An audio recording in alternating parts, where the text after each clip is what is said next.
Welcome to another edition of the Sim Racing Garage. I'm Barry Rowland, and in this episode, we'll be continuing on with part 2 of the Ultimate Cockpit from Spenard Simulation Review. Here we'll be adding our racing hardware and finally driving this unit. So let's get to it. Alright, we've got our seat mounted to the Ultimate rig, and yeah, everything went pretty smoothly here. I didn't have to do as much as I thought I would. Every time I use my seat on any rig, there's some customization, some tweaking I have to do, some fabrication or modding or drilling some holes or something like that. But that's not unexpected. That's typically what you have to do when you have a custom seat and you're not using the manufacturer's solution for seating. And Spenard Simulation has their own seat and seat rail solution, and the holes drilled in that seat plate will match that. So no big deal as far as mounting their seat to there. It just would have bolted right up, 4 bolts, and then of course you have to bolt the seat to the sliders and you're off and running. I use sliders on here because Spenard has that seat with the sliders. I typically don't use sliders in my setups because there's always a little bit of movement in a slider set, and some are better than others. But yeah, I prefer to have my gear bolted statically. But I can see where, this is the ultimate inconvenience when you have, especially when you got the pedal and the seat on sliders. You can quickly adjust for variations and say like a 3-inch dish wheel you use for ovals, and then you go to an open car wheel that's flat. Yeah, you can just slide your seat and pedals perfectly in position real quick, so you don't have to make too much adjustments for that change. But again, there's always trade-offs for everything. And yeah, I did have to drill some holes in this plate. You can see me drilling them here. I only had to drill 4 holes so that I could match the spacing on my sliders and my seat brackets. Speaking of the seat brackets, you can see that they're kind of funky right now because they're inverted. They should be flipped around the other way so that the bolt holes that you see in the bracket should be tucked underneath the seat. And that's how I normally have it on my other rig. But in this case, because of where the holes were, and it really tucks it underneath the seat pretty far, and I didn't feel comfortable drilling the holes that close to the end of the metal plates that make up this seat plate. So I just went ahead and flipped them out around. No big deal. It's just an aesthetic thing that I'm not particularly care for, but it works like a champ. And yeah, sometimes you just have to improvise, right? So everything's mounted up. Everything's nice and tight. I might change the angle in the seat a little bit. I haven't tested that yet, but I won't know until I get my wheel and pedals on. And the slider's working great. You can see a little demo here, me moving it back and forth. Very nice. And what we'll do next is go over to our pedal tray. And remember, this pedal tray, if you saw the first part of this video, is drilled for the Husingfeld Engineering pedals. Spaced out for that. I'm going to put some HPPs on here. If they don't match those slots, then I'll probably, even if they do, I'm probably just going to run some 80/20 brackets because my pedals do sit on a 10 series 80/20 tray that I custom built for those pedals. So anyway, we'll see how that works out once we get back to it. So yeah, we'll take a look at how the pedals go on next. Now we can see that the HPP pedal set is mounted into the rig on the pedal plate. And first of all, I didn't have to drill any holes in this pedal mount plate to mount the 80/20 10 series frame that I have made up for these pedals a while ago. And I would have had to drill some holes if I didn't use that, so that's why I'm using it. The pedals themselves, these HPP pedals, if you can look see the front bolt up there, and you look at the rear one, center to center measurement on that was 223 millimeters, and that was just too long for the slots that are cut in this pedal tray. So I decided, like I said before, if you'd seen the segment before this where we mounted the seat, I wasn't sure how I was going to end up mounting this, and I just put some, see down here, some L brackets that are actually going through some slots that are in the pedal tray there. And we did the same thing on both sides, of course. So it's sitting on top of the plate. The plate is mounted to the sliders. See how well you can see that. And everything is working like it should. It's sliding back and forth. I really don't have any other problems putting it on. It went together pretty easy. I got lucky not having to drill the holes for putting some L brackets down so I can hold this bracket with it's holding the pedals.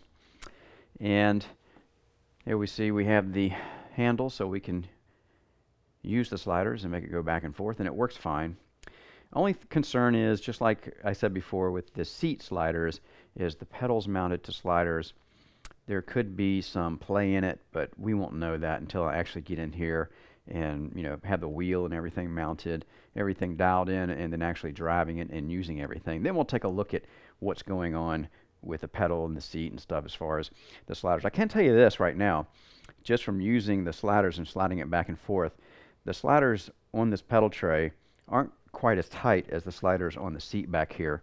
But again, remember, these sliders on this seat are an expensive set of Recaros that I was able to get a hold of.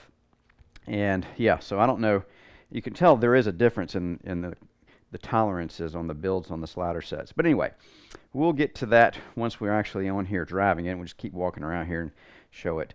So what we're going to do next is, I think I'm just going to go ahead and put a handbrake and a shifter on the shifter assembly that actually holds the shifter, and see how that goes together. I'm just going to go ahead and use some, I think I'm going to use Husingveld. Yeah, I'm going to use their sequential and their great handbrake.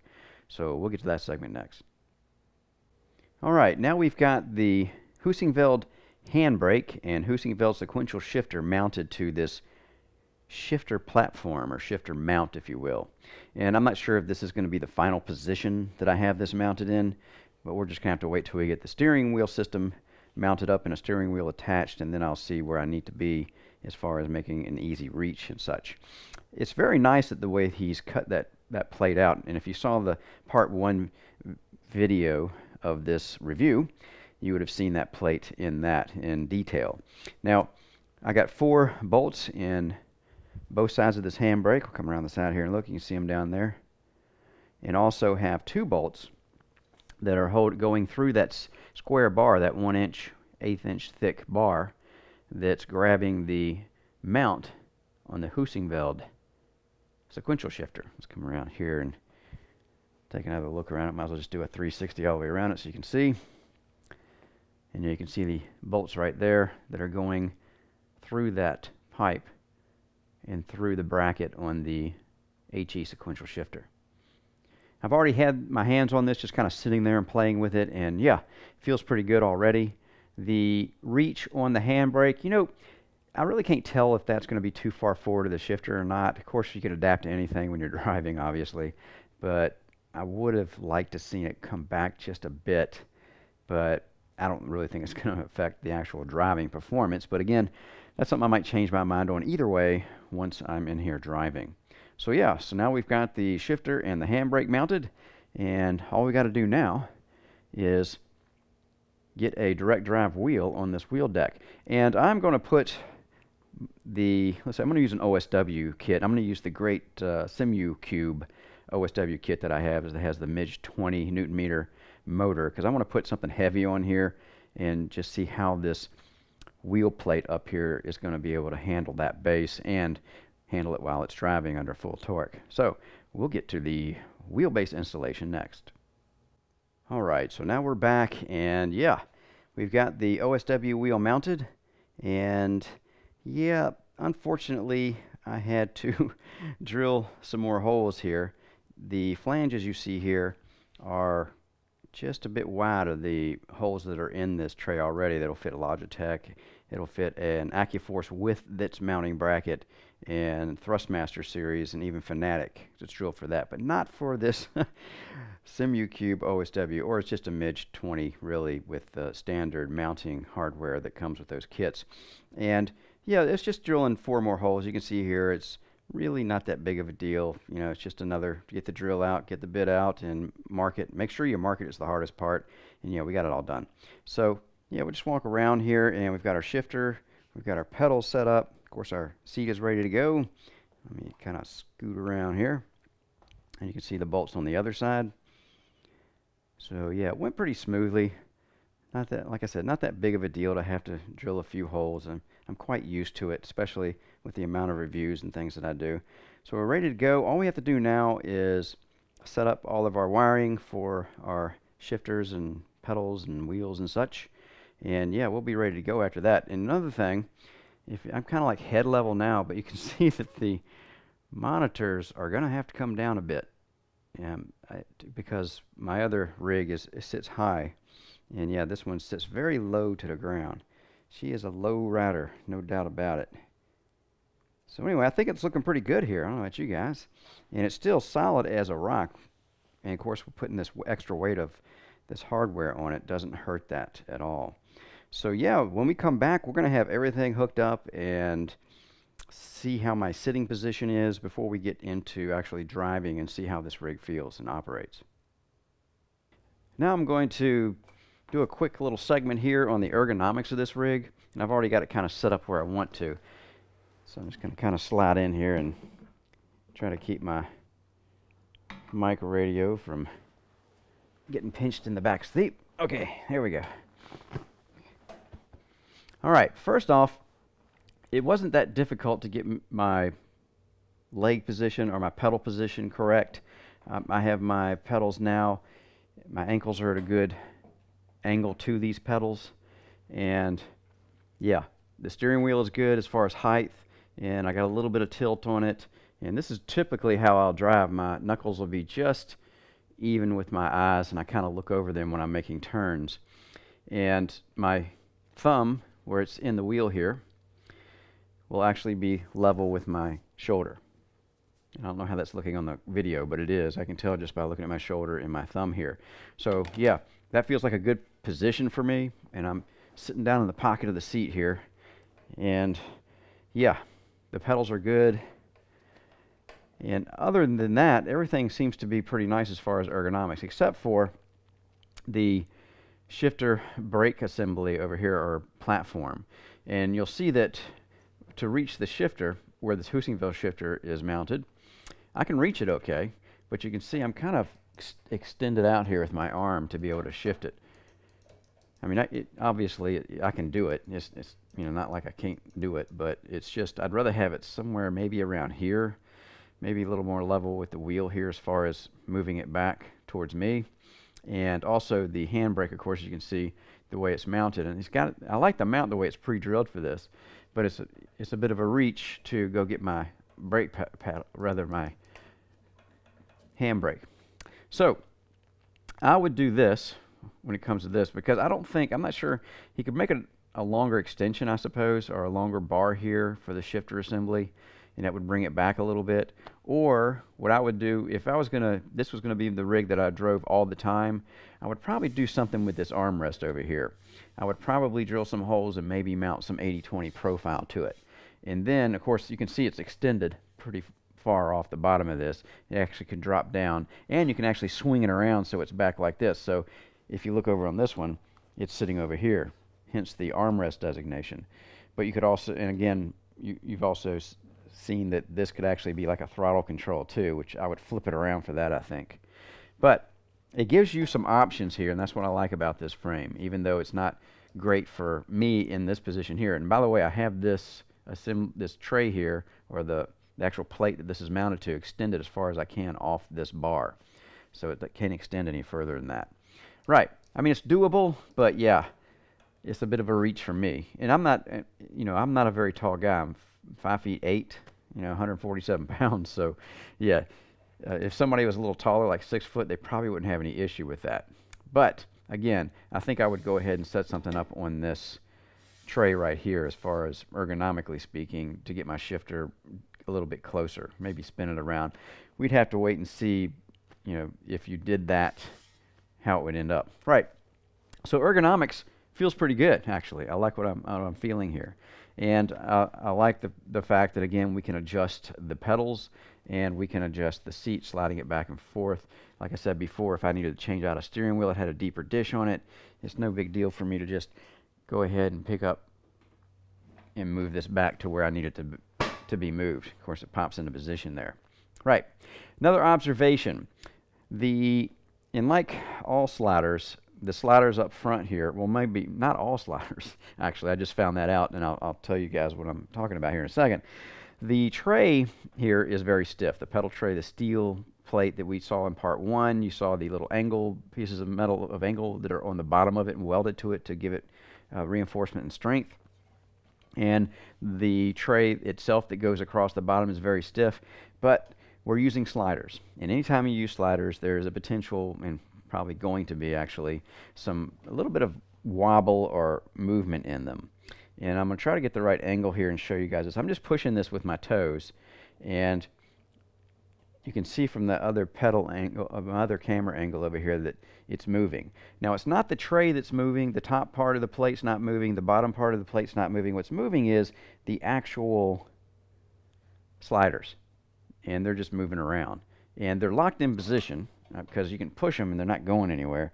But yeah, and it's typical that you'll have some kind of, some lash or play in these types of sliders. Now, the funny thing is, I've never used these Recaro sliders, and I've had them for like a year because I bought them a while back off a guy. And yeah, I'm going to put my feet on these crossbars up here, and I'm going to push back and forth on this as hard as I can. And you'll see, there's no movement at all in these sliders in the back and forth motion, which I gotta admit, I just moved them. You guys saw I just moved these things and locked them back down, and there's just no movement here. And I maybe just a hair, but I can't hardly feel anything here. So yeah, it feels pretty solid, and I guess that's the difference between a $135 set of sliders and a $40, $50, or $30, or whatever, the ones you get off of eBay, the NGK ones. Most sliders out there that you get are those economy sliders, and that's what these are. And you can see the difference here that, yeah, we got some play in it. Now, as far as it affecting the driving performance of this rig, that's, I don't know. Once I'm in it and using it, in fact, let me get my seat back up here. A couple of notches. There we go. And of course I just moved it, so let's test it again and make sure it wasn't in a good groove and I got a bad one. Yep, it just doesn't move.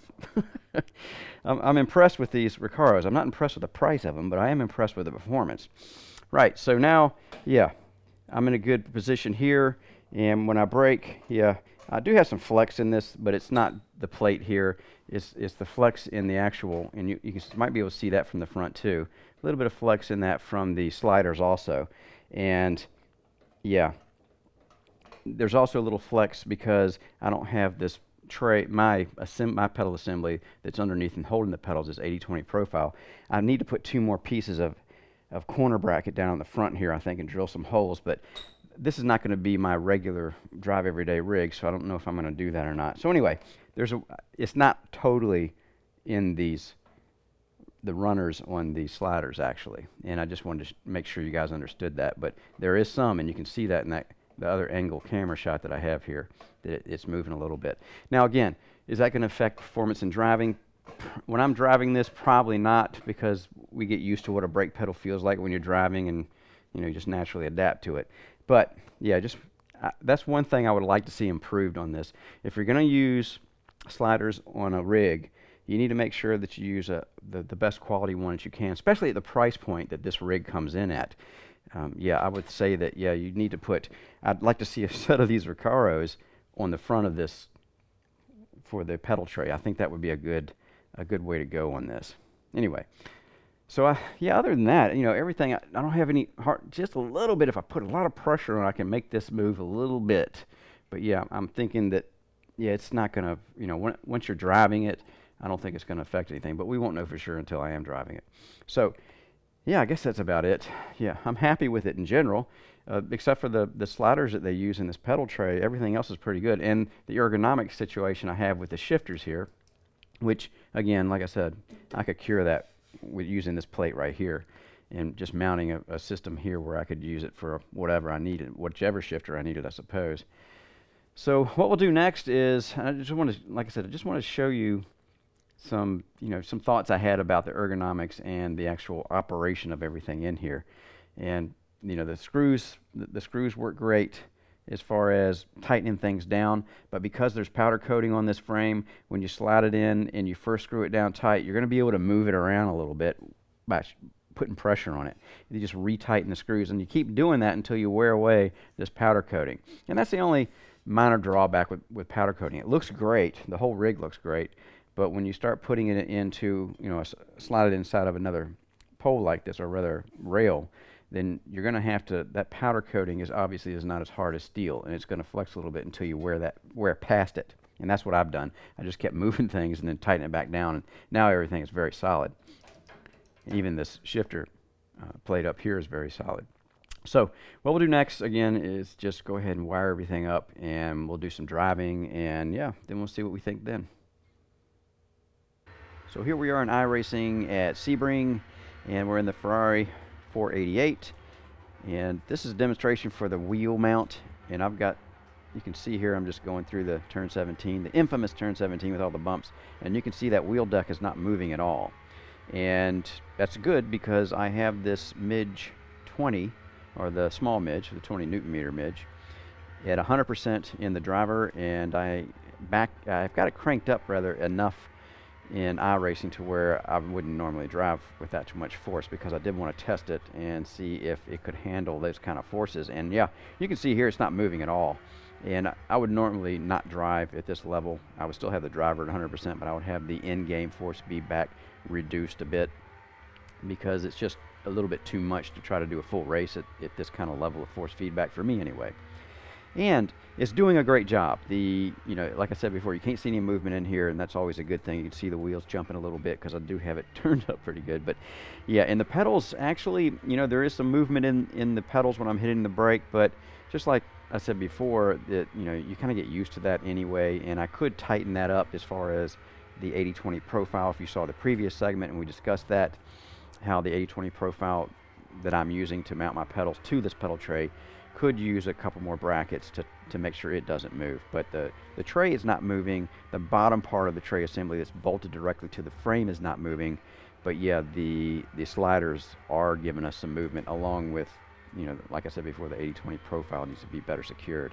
But it's doing a good job. I'm doing pretty much the same times I normally do when I'm driving the 488 at Sebring, give or take a few tenths or something like that. But yeah, it's doing a good job in a regular kind of driving situation where I'm not using a shifter or handbrake. Which brings us to the next segment, and I'm going to be in Sonoma here, and we are in the Fiesta, the Ford Fiesta rally car. And you can see the long reach I'm having to do here especially for the brake. Shifter is a bit of a reach, but the brake is definitely a longer reach. And even though the platform itself that I'm using, if you watch it when I'm actually pulling on the shifter, and it's just not moving at all. So we got a rock solid shifting platform for the shifter, for mounting a shifter and a handbrake like I have here. But the problem is, obviously, as I discussed in the previous segment, is yeah, the handbrake especially is such a long reach. I'm not able to get the same sensitivity as when I'm driving in a rig where I have it perfectly positioned for where my hand will be for shifting and for using the handbrake. And it shows in the kind of lap times I was able to get out of it. I just couldn't be consistent with it because it's such a far reach from my right hand there, as you can see. But it was still doable. I was still having some fun here running the rally. It's always fun to run these rally cars. And I would, again, like I said before in the other segment, if we could get this shifting platform closer, I would need it about 6-7 inches closer to me to be comfortable. Then that would be great. Or again, maybe mount it on the armrest with some kind of a 80-20 profile conversion or something. I don't know. We figure something out. And yeah, that would be better off for me personally. But yeah, I just wanted to show you that. And again, I'm only 5'7" and 5'8", somewhere in there. So my reach is not that long to begin with. So somebody who is taller may not have the same kind of issue that I'm having. And yeah, but then again, you're going to have to, somebody taller is also going to have longer arms. I have to push the wheel further away, which you really can't do. I've got the wheel tray pushed all the way back. So yeah, somebody taller would, I suppose, have something similar going on here to be able to comfortably grab the wheel. They still have to reach further for the shifter and the handbrake. Anyway, it is workable, but yet I was definitely, again, if I was going to make this, this is my rig, and I was using it every day, then I would certainly have to fab something up to correct this. And I think maybe Spenard simulation could come up with something a little different too. Right, well, that's about it for driving, and what we'll do now is just get to the final thoughts. Final thoughts on the ultimate cockpit from Spenard Simulation. The first impression of this cockpit when you unbox it is one of a very solidly built frame, using heavy gauge square or rectangular tubing throughout its construction. The tubes are sporting very professional looking welds. Final finish is done by grinding down the welds and applying a very thick powder coating. Now, once you have this cockpit bolted together at the final torque levels, it is solid as a rock. The best prefabricated cockpit I've tried to date in the SRG. And I think it looks pretty good too. Now, as far as ergonomics are concerned for this cockpit, I was able to get a very comfortable seating position dialed in for most driving duties. Being able to easily adjust the seat, pedals, and wheelbase mounts makes this very easy to do. But there are two things I think could be improved upon here. First, having a seat rail based adjustable pedal tray makes adjusting the pedal reach very easy, but at the same time, it can introduce unwanted flex in the pedal assembly. I think if you're going to use this type of solution in, well, any cockpit for that matter, I would be sure to get the best set of seat rails available. And considering the price point of the ultimate cockpit, I'd expect nothing less and would like to see a set of maybe Recaro seat rails used in this pedal tray. Now, I use this set to mount my seat, and if you watch the video, you can see that I could not detect any discernible lateral flex in them, which really was a pleasant surprise. The second thing I would like to see is more reach in the shifter mount assembly. I found it rather difficult to reach the shifter and handbrake even when the assembly was adjusted to its maximum travel stops. Maybe even a different optional mounting solution based on the armrest or something like that. As far as the other accessory bits go, I found them to be very good. The huge keyboard tray came in handy when I wanted to do some normal computer work. And it is big, but once I got the height and operation dialed in, it was actually a rather useful addition, I think. The armrests are a welcome addition, as I can see that they can be adapted for other things than just something to rest your arm on. Now, the joystick accessory was something I really didn't think much about until, well, I had it mounted. And if you're also into flight sims like me, then I would consider this certain accessory here to be a must-have add-on. It puts the joystick in a great position for flying all sorts of aircraft, including a natural and realistic cyclic control for helicopters.